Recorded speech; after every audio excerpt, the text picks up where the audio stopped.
L'homme en bas. Vous l'avez vu?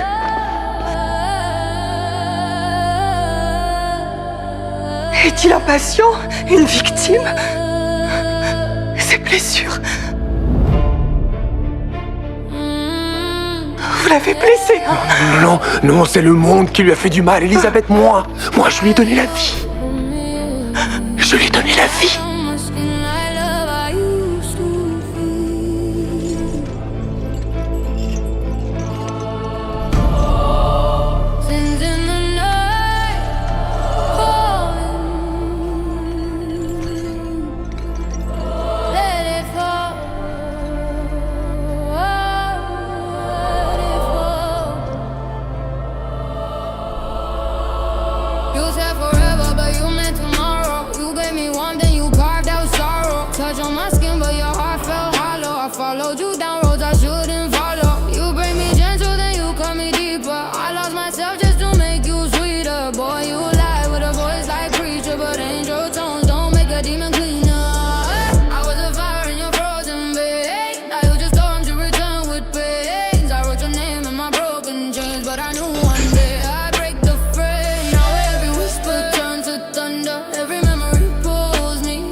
Cette main?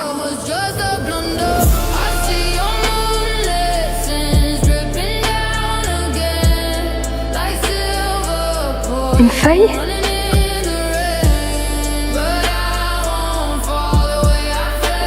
Pour moi? Merci. Je m'appelle Elisabeth. Tu peux le dire? Elisabeth.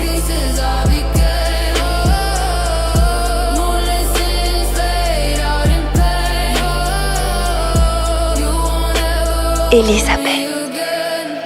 Ma gorge produit un son. D'où viennent tes blessures? Viens, lève-toi. Allez.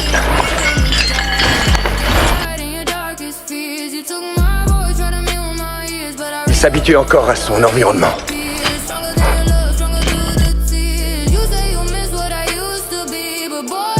Il est fort, William. Tu as réussi. Il est si fort. Je m'en vais maintenant. Tous ces systèmes fonctionnent. Tout cicatrise.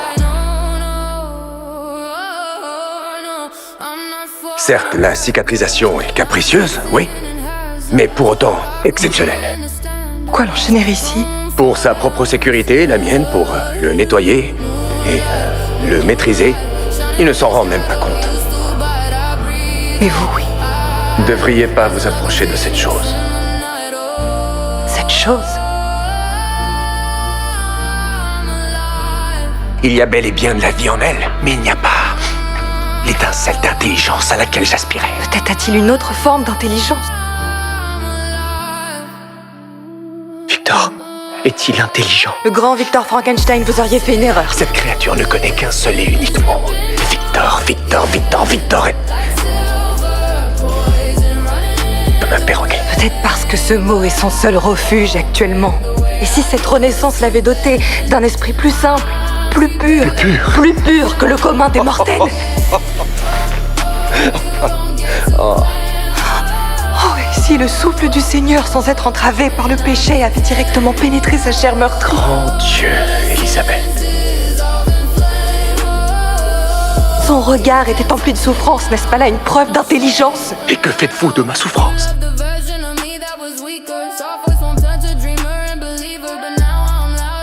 De ce dont vous m'avez privé. De ce que mon cœur désire encore.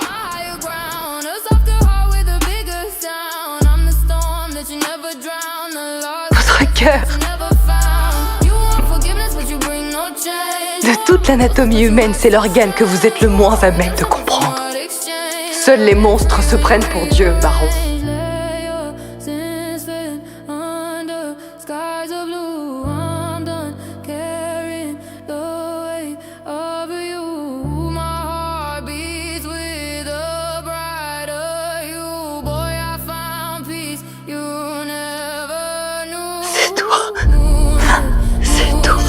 Since fall down like dust tonight, I'm free, I'm right. No more shadows. Elisabeth!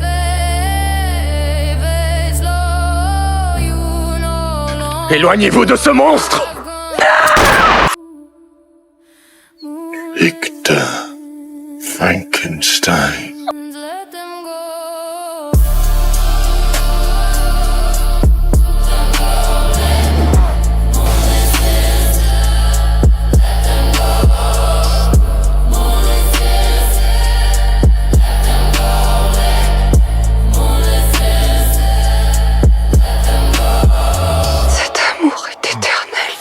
L'histoire de ce film commence en 1857, lorsqu'un navire dirigé par le capitaine Anderson part en expédition vers le pôle Nord et se retrouve bientôt piégé dans la banquise glacée, tandis qu'un marin s'adresse à lui pour demander conseil. Le capitaine Anderson répond avec fermeté qu'ils doivent continuer malgré la fatigue de l'équipage. Les hommes protestent, mais il leur rappelle qu'ils ont accepté cette mission et qu'ils doivent atteindre le pôle Nord coûte que coûte, ce qui les conduit finalement à reprendre le travail à contre-cœur. Cette nuit-là, une violente explosion secoue la glace et fait trembler le navire. Le capitaine ordonne à quelques hommes de prendre des torchets et de le suivre dans le froid jusqu'à l'endroit de l'explosion où la neige est teintée de rouge. En suivant ses traces, il tombe sur un homme blessé portant une prothèse au pied. C'est Victor Frankenstein qu'il ramène aussitôt à bord, tandis que des grognements inquiétants résonnent dans l'immensité glacée. Les hommes reculent en hâte armes au poing, tandis qu'une créature monstrueuse surgit à travers la neige. Elle n'a rien d'humain, d'une force et d'une vitesse effrayantes capables de guérir même des blessures par balle. Malgré les tirs, elle continue d'avancer implacablement.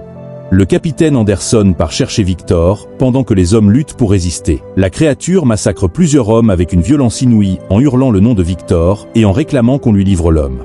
Parvenue au navire, elle est frappée par un tir d'arme lourde et s'effondre avant de se relever pour pousser la coque qui penche dangereusement. Un autre tir dévie sur la glace et la fissure sous ses pieds. Le monstre plonge dans les eaux glacées et disparaît. Plus tard, le médecin du bord administre à Victor un remède préparé à base de plantes. Victor reprend conscience et demande où il se trouve ainsi que le nombre d'hommes tués par la créature, et le capitaine répond 6. Il prévient qu'elle reviendra et qu'elle est immortelle, mais le capitaine insiste, certain de l'avoir coulée. Victor en doute, ayant déjà tenté de la détruire lui-même, et supplie que, si elle revient, on le laisse l'affronter, avant de révéler l'horrible vérité. Il est le créateur de cette abomination. Vêtu de vêtements neufs mais encore affaibli par ses blessures, Victor se prépare à tout avouer au capitaine. Il commence par expliquer que son nom, Victor Frankenstein, lui a été choisi par son père et signifie « conquérant ». Son père, chirurgien renommé mais stérile, avait épousé sa mère non par amour, mais pour sa richesse et son rang social. Victor se souvient que son père était rarement présent à la maison, et lorsqu'il y était, chacun lui obéissait au doigt et à l'œil. Un soir, lors d'un dîner, le père de Victor force sa mère à manger de la viande crue avec une froide indifférence. Et plus tard dans la nuit, Victor entend ses parents se disputer à travers les murs jusqu'à ce que sa mère vienne le consoler dans sa chambre, tandis qu'il se rappelle combien son père les méprisait tous les deux. Lors d'un cours sur le corps humain, son père lui pose une question sur le cœur, et incapable de répondre, Victor déclenche sa colère noire. Il lui saisit la main et lui annonce qu'ils ne se serreront plus jamais la main, que sa main sera un outil de travail et non d'affection, puis le gifle en l'avertissant de se souvenir du poids du nom et de la réputation de sa famille. Un jour, alors que son père devrait sortir, Victor joue avec sa mère quand soudain elle s'effondre en hurlant de douleur. Victor appelle frénétiquement à l'aide et son père accourt en aboyant des ordres pour qu'on lui apporte de l'eau et des serviettes, tandis que les domestiques paniquent. Victor s'accroche à sa mère, mais son père le repousse, son dernier cri résonne dans la maison et peu après elle meurt. Le cœur brisé, Victor s'éloigne de sa tombe en larmes. Les années passent et son père se consacre à son cadet William, tandis que Victor demeure obsédé par l'idée qu'il aurait pu sauver sa mère. Convaincu que la mort n'est pas une fin, il finit par le confronter et le vieil homme lui répond froidement que nul ne peut la vaincre. Victor jure alors de lui prouver le contraire et d'en apprendre davantage que lui n'en a jamais su, et cette nuit-là devient, dit-il, le véritable commencement de sa renaissance. Victor raconte que son ascension fut rapide avant de s'effondrer tout aussi brusquement lorsque des émeutes et des incendies détruisirent les plantations familiales, leur fortune et la vie de son père, poussant William chez des proches tandis que lui errait de ville en ville pour consacrer des années à repousser les limites de la science. En 1855, devant le tribunal disciplinaire du Collège royal des chirurgiens d'Édimbourg, il présente une thèse affirmant que si la naissance et la réincarnation relèvent du divin, la mort reste le véritable mystère et que l'humanité, en atteignant la puissance des dieux, pourrait la vaincre et ramener les morts à la vie. Pendant qu'il parle, un homme entre discrètement dans la pièce et l'observe en silence, tandis que Victor présente son expérience. Un cadavre auquel il a greffé un bras de charpentier. Il active son appareil et fait circuler un courant électrique à travers le corps, qui d'abord se contracte violemment avant de reprendre mouvement, provoquant la stupeur générale. Le jury l'ordonne d'arrêter, affirmant que seul Dieu possède le pouvoir de donner ou reprendre la vie, Mais Victor les provoque en rétorquant que Dieu n'est peut-être pas aussi compétent qu'il le croit. Renvoyé de l'université après son accès de colère, Victor ne renonce pourtant pas à ses ambitions. L'homme qu'il observait s'avance et se présente comme Henry, un trafiquant d'armes envoyé par William le frère de Victor pour lui parler. Il se rend dans une maison voisine où Henry reconnaît l'intelligence exceptionnelle de Victor tout en le mettant en garde contre une passion capable de le dévorer et le surnomme Prométhée. Et alors que Victor envisage de partir, Henry parvient finalement à le convaincre de rester. Quelques jours plus tard, Victor se rend à l'atelier d'Henry, qui lui montre un mécanisme en bois complexe et une maquette délicate du système lymphatique réalisé en chair et en os, fascinant Victor. Henry lui explique que le secret de la vie réside dans l'atteinte du cœur, tandis que Victor partage sa propre théorie, selon laquelle la véritable vie passerait par la colonne vertébrale. Enthousiaste, Henry lui propose un financement illimité pour réaliser son projet dans une tour abandonnée, en échange d'un service qu'il lui demandera un jour. Victor accepte d'y réfléchir et peu après son frère William arrive avec sa fiancée, Lady Elizabeth, nièce d'Henry. Il la salue poliment et, au cours du dîner, William évoque son expérience controversée.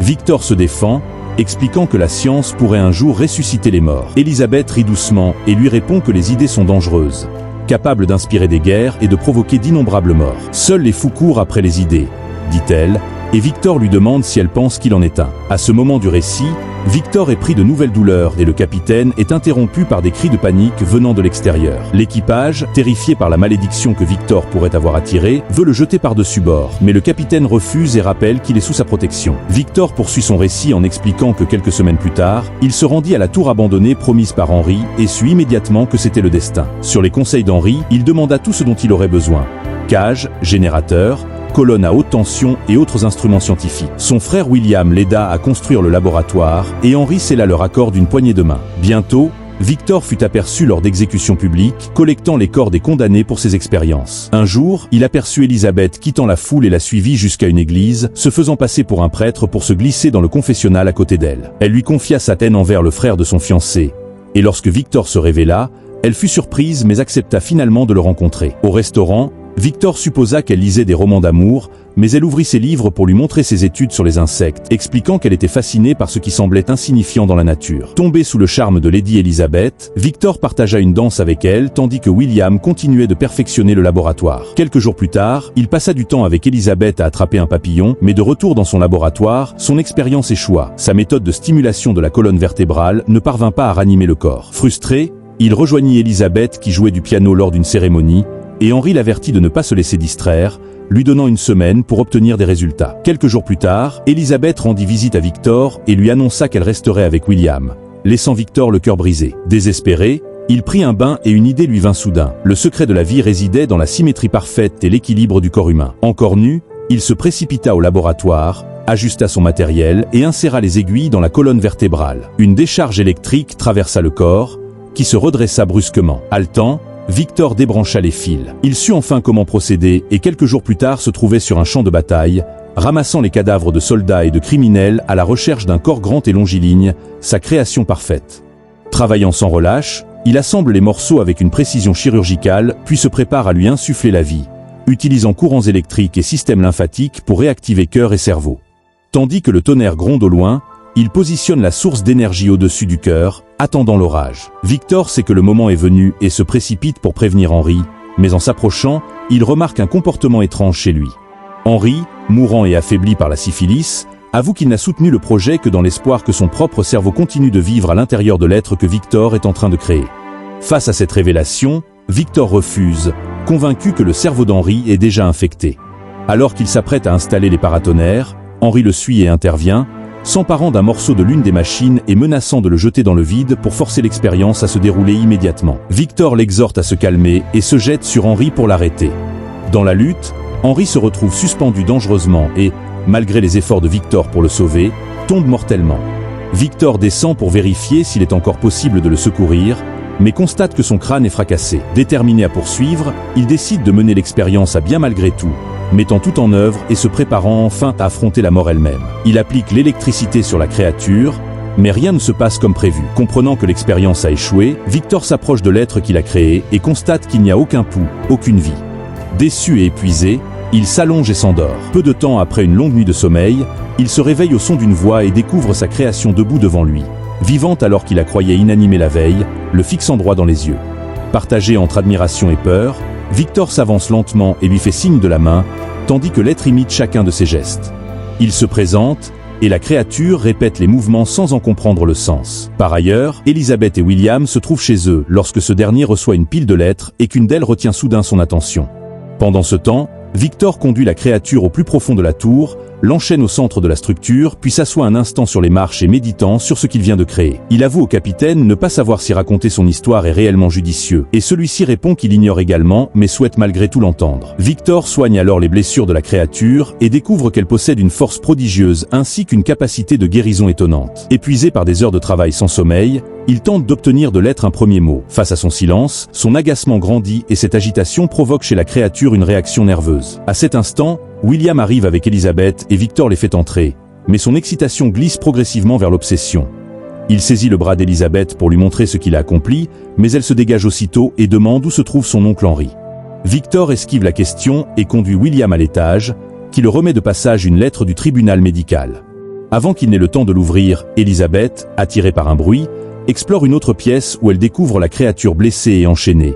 Et son regard se fige alors entre horreur et compassion. Elle confronte Victor et exige de comprendre comment il a pu traiter un être vivant de cette façon, ce qui le conduit à emmener William et Elizabeth auprès de la créature pour leur expliquer qu'il a lui-même façonné et l'a enchaîné par sécurité, tandis que William tente d'en mesurer l'intelligence et que Victor observe la réaction d'Elizabeth. Plus tard dans la nuit, poussée par un mélange de curiosité et de compassion, elle retourne discrètement auprès de l'être et lui apprend patiemment à prononcer son nom jusqu'à ce qu'il parvienne enfin à articuler Elizabeth. Sur le chemin du retour, Victor interdit à Elizabeth de s'approcher de la créature l'accusant de rejet et de comportements étranges. Furieuse, elle le réprimande et s'éloigne d'un pas furieux. Consumé par la rage, Victor rejoint la bête et exige qu'elle dise autre chose que son nom, mais face à son silence, il la frappe violemment. Le lendemain, Victor ment à William en lui montrant le corps d'Henry et lui fait croire que la créature l'a tué. Il ordonne à William d'emmener Elizabeth, et celui-ci obéit.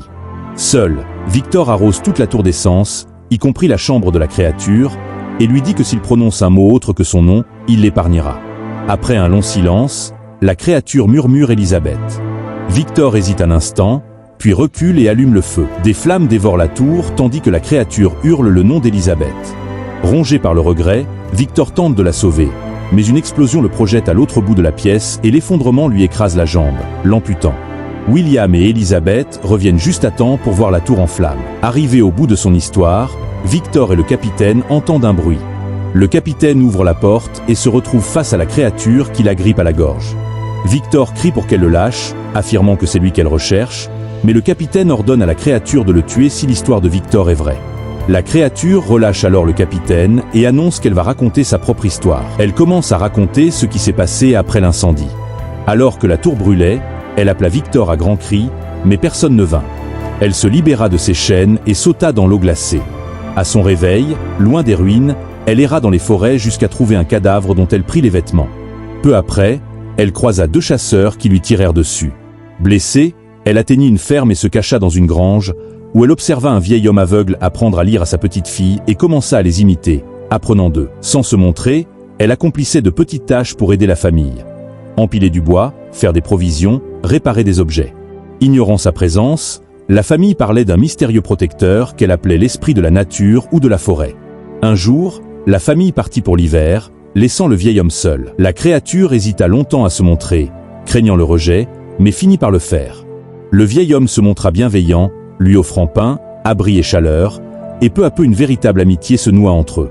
Il lui apprit à lire et son premier livre raconta l'histoire d'Adam et Ève, de la chute et de la colère de Dieu, permettant à la créature de découvrir sa propre humanité. Un jour, le vieil homme lui demanda si elle se souvenait de son passé. Elle ne retint que des fragments, le sable, le feu, la chaleur, le froid et un mot qui revenait sans cesse, Victor. Sur ses conseils, elle décida de partir à la recherche de ce souvenir et retourna aux ruines de la tour. Elle découvrit le nom complet de son créateur, Victor Frankenstein. De retour à la ferme, elle trouva l'endroit dévasté et des loups attaquant le vieil homme. La créature les repoussa avec une force brutale, mais le vieil homme agonisait et lui confia qu'il la considérait toujours comme une amie, puis le reste de la famille arriva, aperçut la créature près du corps et lui tira une balle dans l'œil, puis plusieurs autres, la laissant pour morte. Après des heures immobiles, elle reprit vie animée d'un seul but, retrouver son créateur et lui réclamer quelque chose. Entre-temps, Victor s'était remis de ses blessures. William lui rend visite et l'encourage à aller de l'avant car son mariage avec Elizabeth approche et mentionne que les habitants pensent que l'explosion de la tour était accidentelle. Pendant les préparatifs, Victor se rend dans la chambre d'Elisabeth pour lui souhaiter du bonheur, mais elle le gifle et lui ordonne d'arrêter de mentir. Honteux, il s'éloigne et retrouve la créature dans sa chambre, lui demandant si elle est là pour le remercier de lui avoir donné la vie. La créature demande un compagnon, un être semblable à elle. Victor refuse et jure de ne plus jamais créer de monstre, la traitant d'abomination et d'erreur. Furieuse, elle le projette contre le mur. Elisabeth accourt et l'enlace doucement, mais Victor saisit un pistolet et tire quand la balle atteint Elisabeth. Grièvement touchée, elle meurt dans les bras de la créature. William arrive, pris dans la confusion, et sa tête est fauchée. Il meurt dans les bras de Victor en lui avouant avoir toujours eu peur de lui et le qualifiant de véritable monstre. Rongé par le chagrin et la culpabilité, Victor poursuit la créature jusqu'au Grand Nord. La créature se souvient que leur poursuite n'a laissé personne derrière eux, seulement elle et son créateur. Victor se réfugie dans une tente, mais elle le trouve. Il tire, mais elle l'entraîne dehors dans la neige. Victor tente de se défendre, mais est maîtrisé. La créature saisit un bâton de dynamite et ordonne à Victor d'allumer la mèche en priant pour sa mort, sinon elle reviendrait le chercher. Victor obéit et s'enfuit. L'explosion l'engloutit, mais elle survit, grièvement blessée. Elle retrouve Victor mourant à bord du navire et lui prend la main. Dans un dernier souffle, il appelle son fils et implore son pardon pour sa cruauté. La créature le pardonne et déclare que tant qu'elle vivra, elle ne pourra faire qu'une seule chose, vivre. Elle lui demande de prononcer son nom, autrefois tout pour lui. Victor murmure Victor et la créature lui embrasse doucement le front. Quelques instants plus tard, le capitaine ordonne à l'équipage de reculer tandis qu'elle libère le navire des glaces. Le capitaine interrompt la poursuite et annonce le retour au port. La créature se tourne vers le soleil levant et tend la main vers la lumière, comme Victor le lui avait appris.